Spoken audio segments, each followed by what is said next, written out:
Hello learners, welcome back to my channel. I hope you all are well. आज हम CAS9 जो कि packing material cost के ऊपर बेस्ड स्टैंडर्ड है उसको डिस्कस करेंगे। जैसे कि मैंने आपको मटेरियल कॉस्ट के स्टैंडर्ड में बताया था कि जो पैकिंग मटेरियल कॉस्ट है उसको हम अपकमिंग स्टैंडर्ड्स में डिस्कस करेंगे। तो वो स्टैंडर्ड हमारा कॉस्ट अकाउंटिंग स्टैंडर्ड 9 है। ये स्टैंडर्ड हमें पैकिंग मटेरियल कॉस्ट डिटरमाइन करने के लिए प्रिंसिपल्स और मेथड्स बताता है। इसके साथ ही ये हमें बताता है कि पैकिंग मटेरियल कॉस्ट की क्लासिफिकेशन, मेजरमेंट एंड असाइनमेंट करने के लिए क्या प्रिंसिपल्स और मेथड्स होंगे। साथ ही कॉस्ट स्टेटमेंट में पैकिंग मटेरियल कॉस्ट को कैसे प्रेजेंट और डिस्क्लोज करना होगा। हमारी packing material cost for the purpose of the standard classify होती है टू पार्ट्स में। एक है हमारी प्राइमरी पैकिंग मटेरियल और एक है secondary packing material. Primary packing material use होता है प्रोडक्ट की सेफ्टी के लिए, उसको सिक्योर करने के लिए, राइट। कि इस तरीके से आप किसी प्रोडक्ट को कैसे रखोगे। फॉर एग्जांपल आपका टूथपेस्ट है तो टूथपेस्ट की प्राइमरी पैकिंग क्या है, जो उसको हम ट्यूब में रख रहे हैं और किसी बॉक्स में नहीं डाल सकते। देखिए उसकी सेफ्टी के लिए, उसको यूज करने के लिए प्राइमरी पैकिंग होती है। और जो सेकेंडरी पैकिंग होती है वो ट्रांसपोर्ट के लिए यूज होती है या फिर इंफॉर्मेशन प्रोवाइड करने के लिए। ठीक है, आप जैसे कि बहुत सारे ट्यूब के आपके बॉक्सेस हैं, उनको गत्ते के रैप में पैक करोगे, देन उनको बड़े से कार्टन में पैक करके ट्रांसपोर्ट के लिए यूज करोगे। ठीक है, ताकि हैंडी हो जाए हमारा प्रोडक्ट ट्रांसपोर्टेशन में। इसी तरीके से अब समझ लेते हैं ऑब्जेक्टिव। ऑब्जेक्टिव हमें बताता है पैकिंग मटेरियल कॉस्ट डिटरमाइन करने के जो प्रिंसिपल्स और मेथड्स हैं उनमें यूनिफॉर्मिटी और कंसिस्टेंसी लाना विद रीजनेबल एक्यूरेसी।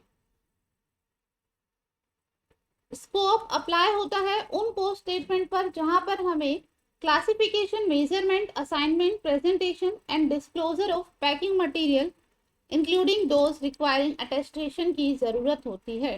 ठीक है, अब हम डेफिनेशंस पर आ जाते हैं। इनमें से मोस्टली डेफिनेशंस हम ऑलरेडी पढ़ चुके हैं।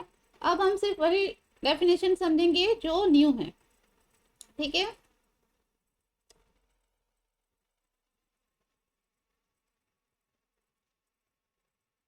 Distribution overhead. डिस्ट्रीब्यूशन ओवरहेड कह सकते हो या फिर इसको डिस्ट्रीब्यूशन कॉस्ट कह सकते हैं। वो कॉस्ट जो कि इनकर होती है जब आपका प्रोडक्ट रेडी होता है डिस्पैच करने के लिए, वहां से लेकर अल्टीमेट कस्टमर तक पहुंचने में जो भी कॉस्ट इनकर होती है उसे बोलते हैं हम distribution cost. For example secondary packing. Secondary packing क्या बताया था, जो आप कार्टन में पैक कर रहे हो। ठीक है, वो सेकेंडरी पैकिंग है। Transportation cost, warehousing cost, आपको कहीं पे गुड्स को वेयर हाउसेस में स्टोर करना पड़ेगा, एक प्लेस से दूसरे प्लेस पे ले जाना है, ट्रांसपोर्टेशन कॉस्ट इनकर होगी। इसी तरीके से cost of delivering the products to customer etcetera.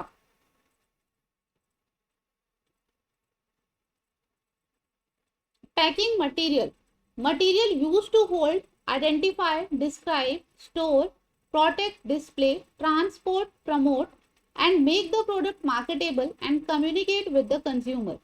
Packing material क्या होता है, जो मटेरियल को होल्ड करने के लिए, उस मटेरियल को आइडेंटिफाई करने में, मटेरियल को डिस्क्राइब करेगा, स्टोर करना, प्रोटेक्ट करना, डिस्प्ले करना स्टोर पर, गुड्स के ट्रांसपोर्टेशन में उसको प्रमोट करना और कम्युनिकेशन में काम आता है।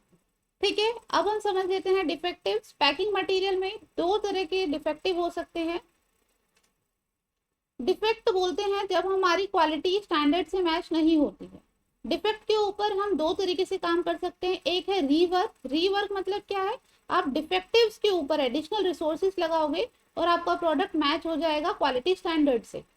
ठीक है, जैसे कि नॉर्मल रिपेयर मेंटेनेंस कर दी और प्रोडक्ट हमारा स्टैंडर्ड से मैच हो गया। इसी तरीके से दूसरा आप कर सकते हो रिजेक्ट, जब आपका एडिशनल रिसोर्सेज लगाने पर भी प्रोडक्ट क्वालिटी स्टैंडर्ड से मैच नहीं हो रहा है तो हम उनको रिजेक्ट कर देते हैं, डिस्पोज कर देते हैं। ठीक है, या तो एज अ वेस्ट हम उन्हें डिस्पोज कर देते हैं या फिर सैल्वेज वैल्यू में सेल कर देते हैं। ठीक है, अब हम समझते हैं packing material cost. The cost of material of any nature used for the purpose of packing of a product।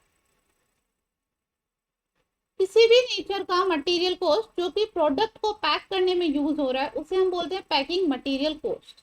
Now primary packing material which is essential to hold the product and bring it to a condition in which it can be used by to a customer। Primary packing किसके लिए use होती है? Product को hold करने के लिए, ताकि कह रहे कि कस्टमर इसको इजीली यूज कर सके। ठीक है, इस कंडीशन में आ जाए कि आप आराम से इसे यूज कर सको। जैसे कि फार्मास्यूटिकल इंडस्ट्री है, उसमें जो आपके टैबलेट्स हैं, कैप्सूल्स हैं, उनको एक फॉइल, स्ट्रिप्स की जो फॉइल होते हैं उसमें रखा जाता है ताकि हैंडी हो जाए, यूज करना इजी हो जाए कस्टमर के लिए। ठीक है, अब समझते हैं रीयूजेबल पैकिंग मटेरियल। कुछ पैकिंग मटेरियल ऐसे होते हैं जिनको आप एक बार से ज्यादा यूज कर सकते हो मटेरियल को पैक करने के लिए। ठीक है, कोई पेपर हो सकता है, रैपर हो सकता है।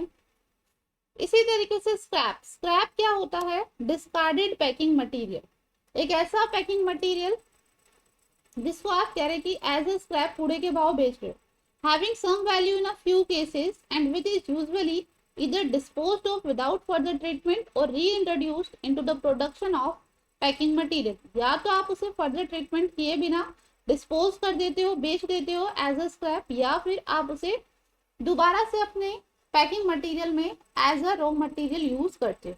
ठीक है, सेकेंडरी पैकिंग मटेरियल क्या होता है? जो अनेबल करता है टू स्टोर, जिससे आपको स्टोर करना प्रोडक्ट को इजी हो जाता है, ट्रांसपोर्ट करना, इन्फॉर्म करना कस्टमर को, प्रोडक्ट को प्रमोट करना and otherwise make the product marketable. इसी तरीके से मार्केटिंग में भी सेकेंडरी पैकिंग आपको हेल्प करती है। जैसे कि फार्मास्यूटिकल इंडस्ट्री का हमने एग्जांपल लिया था, वहां पर हमारी प्राइमरी पैकिंग क्या थी? टैबलेट्स के लिए, कैप्सूल्स के लिए स्ट्रिप थी। ठीक है, उसके बाद सेकेंडरी पैकिंग में आप उनको कार्ड बॉक्स के बॉक्सेस में रख रहे हो, कार्टन्स में रख रहे हो, तो वो सेकेंडरी पैकिंग है। अब हम आते हैं packing material development cost. Cost of evaluation of packing material such as pilot test, field test, consumer research, feedback and final evaluation cost। आपको क्या जो भी कॉस्ट कर रहे हो पैकिंग मटेरियल को डेवलप करने के लिए, उसमें जो भी कॉस्ट इनकर होगी वो मटेरियल कॉस्ट का, पैकिंग मटेरियल कॉस्ट का पार्ट बनेगी। ठीक है, तो ये कह रहे हो उसके अंदर क्या आता है? आप कोई भी पायलट स्टडी कर रहे हो, पायलट स्टडी में क्या होता है? हम एक छोटे से एरिया में पहले अपने पैकिंग मटेरियल को ट्राई करके देख रहे हैं, उसके बाद हम क्या करेंगे? उसे कमर्शियलाइज करेंगे, जितना भी बड़ा हमारा टारगेट मार्केट है उसमें हम मटेरियल को लॉन्च करेंगे। इसी तरीके से फील्ड टेस्ट हो सकता है, कंज्यूमर के ऊपर रिसर्च की जा सकती है, उनसे फीडबैक ले सकते हैं और फाइनल इवैल्यूएशन करना। ठीक है, ये सब की जो कॉस्ट है वो पैकिंग मटेरियल डेवलपमेंट कॉस्ट होती है। अब हम समझते हैं, ये सब हम समझ चुके हैं। अब एक मेन पॉइंट पर जाते हैं, principles of measurement. Packing material cost को कैसे मेजर करेंगे?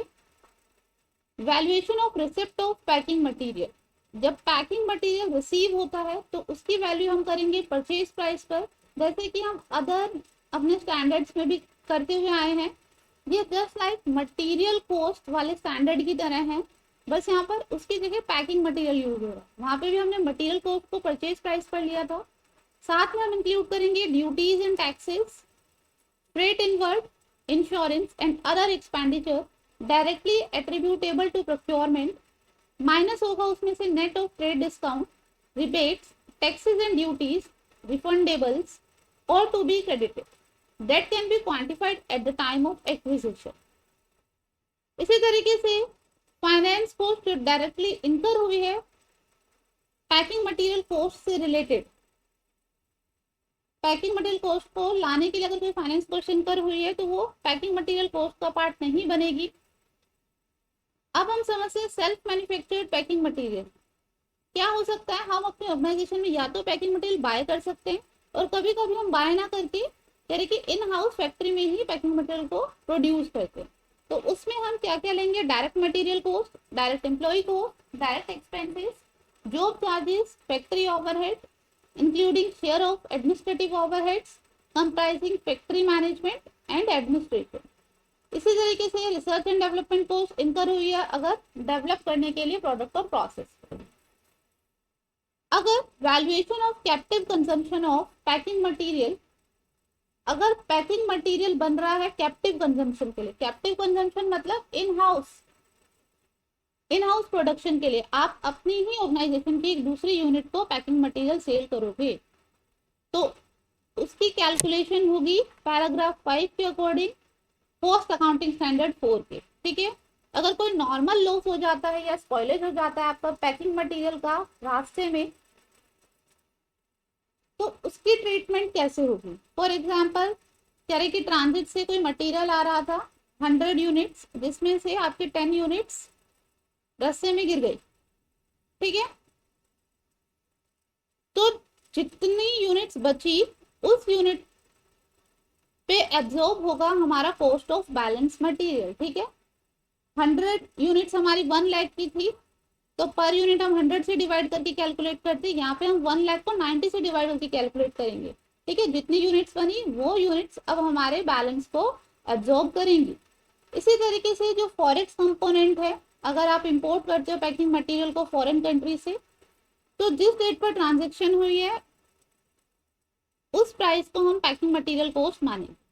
इसी तरीके से कोई डीमर्ज या डिटेंशन चार्जेस या पेनल्टी लगी है बाय द ट्रांसपोर्ट एजेंसी, तो वो कॉस्ट ऑफ पैकिंग मटेरियल का पार्ट नहीं बनेगी। अगर कोई सब्सिडी ग्रांट इंसेंटिव रिसीव हुआ है किसी गवर्नमेंट अथॉरिटी से, तो उस अमाउंट से आप अपने पैकिंग मटेरियल कॉस्ट को रिड्यूस कर दोगे। अब हम समझते हैं जब पैकिंग मटेरियल कॉस्ट इशू होता है तो कौन से मेथड होंगे। उसके लिए हम LIFO, FIFO, weighted average cost method ले सकते हैं। लेकिन जो मेथड हम एक बार लेंगे उसे कंसिस्टेंटली करें कि फॉलो करेंगे, मतलब हर साल आप सेम मेथड यूज करोगे। Wherever packing material cost include, जहाँ पे भी अगर पैकिंग मटेरियल में आपके ट्रांसपोर्टेशन कॉस्ट आएगी, तो determination of cost of transportation shall be governed by cost accounting standard 5 on determination of average equalised cost of transportation.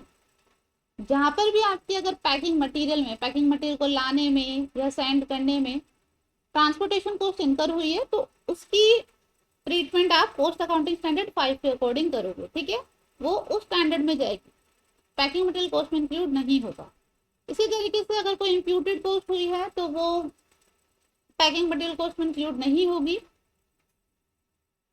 अगर आप पैकिंग मटेरियल कॉस्ट को स्टैंडर्ड कॉस्ट पर लेते हो तो कोई प्राइस वेरिएंस आता है, ठीक है, नॉर्मल रीजन की वजह से, तो वो पैकिंग मटेरियल का कॉस्ट पार्ट बनेगी। अगर एबनॉर्मल रीजन की वजह से कोई वेरिएंस आया है स्टैंडर्ड कॉस्ट में, तो वो एबनॉर्मल कॉस्ट होगी। ठीक है, the normal loss arising from the issue of packing material shall be included in the packing material cost। ठीक है, अगर नॉर्मल लॉस अराइज हो रहा है पैकिंग मटेरियल को इशू करने से, तो वो पैकिंग मटेरियल कॉस्ट का पार्ट है। अब नॉर्मल लॉस है जो मटेरियल क्वांटिफिएबल, उससे आप पैकिंग मटेरियल कॉस्ट को एक्सक्लूड करते हो।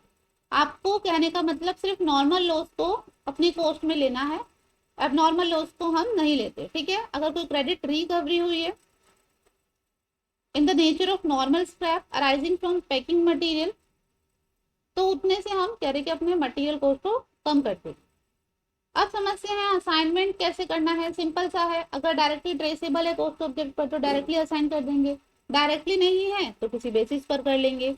ठीक है, अगर आपको packing material cost reusable packing का है तो उसे असाइन करेंगे कॉस्ट ऑब्जेक्ट पर, किसके बेसिस पर, कितनी बार वो मटेरियल यूज होगा या कितने टाइम के लिए यूज होगा। ठीक है, जो भी एक्सपेक्टेड होगा उस बेसिस पर। Cost of primary packing material shall form, देखो जो प्राइमरी पैकिंग मटेरियल है वो कॉस्ट ऑफ प्रोडक्शन का पार्ट बनेगी, लेकिन जो सेकेंडरी है वो आपका डिस्ट्रीब्यूशन कॉस्ट का पार्ट बनेगी। क्यों सेकेंडरी पैकिंग आप क्यों कर रहे हो, ताकि आपका ट्रांसपोर्टेशन में प्रॉब्लम ना आए। ठीक है, बस इतना सा फर्क है। अब हम समझ लेते हैं प्रेजेंटेशन, ये भी दूसरे स्टैंडर्ड की तरह प्रेजेंटेशन और डिस्क्लोजर। आपको क्या दिखाना है, प्राइमरी पैकिंग और सेकेंडरी पैकिंग अलग अलग दिखानी है। इसी तरीके से प्राइमरी पैकिंग कितनी इंडिजीनियस है, इम्पोर्टेड और सेल्फ मैन्युफैक्चर्ड है, उनको अलग क्लासिफाई करना है। यहाँ पर separate cost statement are prepared for packing cost. The cost of packing material consume shall be presented in terms of type of packing in which the material are used. Such statement shall also include cost and quantitative information wherever it is found material and quantifiable। ठीक है, अब हम disclosure समझ लेते हैं। आपको हर एक point को डिस्क्लोज करना है, जैसे कि किस बेसिस पर पैकिंग मटेरियल कॉस्ट को लिया, अगर स्टैंडर्ड कॉस्ट पर लिया है तो वो दिखाओ, अगर कोई सब्सिडी ग्रांट रिसीव हुआ है तो वो आपको डिस्क्लोज करना है, कोई पेनल्टी पे करी है उसको डिस्क्लोज करो, फॉरेन एक्सचेंज में पैकिंग मटेरियल कॉस्ट इनकर हुई है तो उसको डिस्क्लोज करो यहाँ पर, ठीक है। अगर कोई प्राइस वेरिएंस हुआ है स्टैंडर्ड कॉस्ट में वो आपको दिखाना होगा, एबनॉर्मल कॉस्ट है उसको दिखाओ। इसी तरीके से अगर इस पीरियड में पैकिंग मटेरियल कॉस्ट कैलकुलेट करते हुए कोई प्रिंसिपल या मेथड चेंज हुआ है और उसको मटेरियल इम्पैक्ट पड़ा है हमारी कॉस्ट पर तो वो आपको डिस्क्लोज करना होगा। वो सारी चीज़ें डिस्क्लोज करनी है आपको, जो भी मटेरियल है सिग्निफिकेंट है क्वांटिफिएबल है, कहीं पे भी डिस्क्लोज करो, चाहे कॉस्ट स्टेटमेंट में दिखाओ, फुटनोट में दिखाओ, सेपरेट शेड्यूल में दिखाओ, बट शो करना इंपॉर्टेंट, राइट। आई होप आपको कॉस्ट अकाउंटिंग स्टैंडर्ड 9 अच्छे से समझ आया होगा। अगर कोई क्वेरी हो तो आप मेरे से कमेंट बॉक्स में पूछ सकते हैं। Thank you, bye bye.